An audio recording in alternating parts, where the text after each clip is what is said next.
Hey guys, Laura Isabel here. Speaking to various realtors these past couple of months, I have been noticing a trend that I really wanted to bring to light. I keep hearing, please help me with getting quality leads because the leads I'm receiving are trash. You've either heard it or said it about one lead source or another in your real estate career. I'm here to tell you that there's no such thing as a bad lead. Now, notice I didn't say that every name that pops into your CRM is a good name, or that every phone number you get is a good number, or even that every email address is the right address. We've all gotten our fair share of leads that look like the one on the screen. Name, Superman. Phone number, not quite. Email, superman@𝘧𝘢𝑒.com. It's all part of the process, but it's not a bad lead. In fact, it's not even a lead at all. It's just bad information. At the end of the day, it has to do with what qualifies as a lead and what you do to convert that lead. Once you understand that, you too will agree that there's no such thing as a bad lead. You're probably wondering why I say that there's no such thing as a bad lead. Well, let's start with the basics. First, if a lead is going to be a good lead, it needs good contact information. In my world, a AAA lead is one that has a good name, a correct phone number, and a good email address. Now, if the lead only has a good phone number and an email address, but no name, that's still a good lead.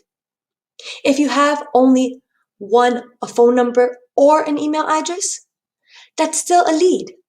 I prefer phone numbers over email addresses, but good contact information still qualifies it as a lead. Email addresses alone really hamper the conversion process, so I don't love just having an email address, but again, if it's a good email address, it's a lead because you have a shot at converting it. So, if you have any sort of good contact information and have the ability to start and continue a conversation with someone, that's a lead. If you don't have any good data at all, it's not a lead. Plain and simple. Second, a good lead must also express an interest in buying or selling a home at some point in the future. Now, before you start to point your finger and shout, "I told you so," at your computer screen, consider this.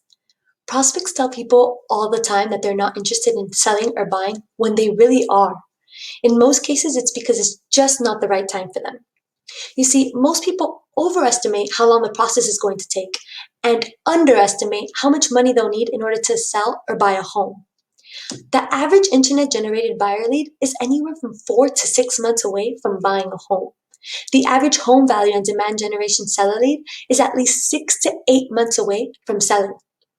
The key to getting the business is whether you follow up consistently and long enough or not. And I'll talk more about this in the next section, but it's good information for you to know for now.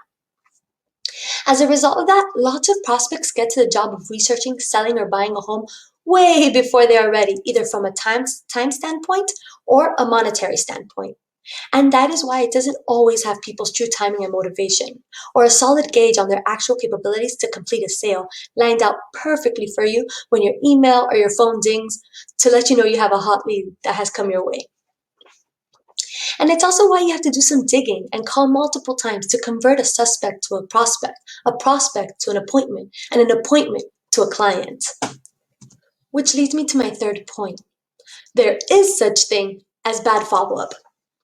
There was actually a study done by a brokerage that generated 5,000 online leads over a 12-month period. The goal was to measure the conversion rate and the ROI. The breakdown of the lead sources was 3,500 buyer leads and 1,500 seller leads. The results of the studies were shocking, to say the least. Of the 5,000 leads that were generated by and for this brokerage, 678 of them turned into actual sales within 12 months. That's a 13.56 conversion rate and an awesome one by anyone's standards. Much to the broker's satisfaction, though, only 4% were captured by the agents to whom those leads were given to in that brokerage.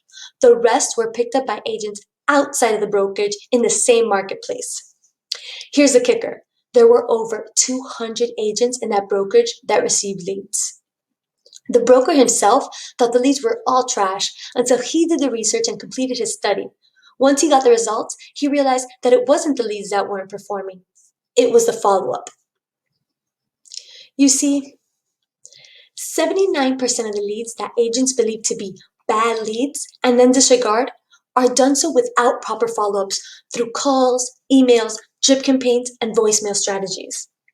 According to Realtor.org, after interviewing thousands of home sellers and buyers, leads generated from marketing account for 40% of real estate business. And this does not include outside referrals and repeat business.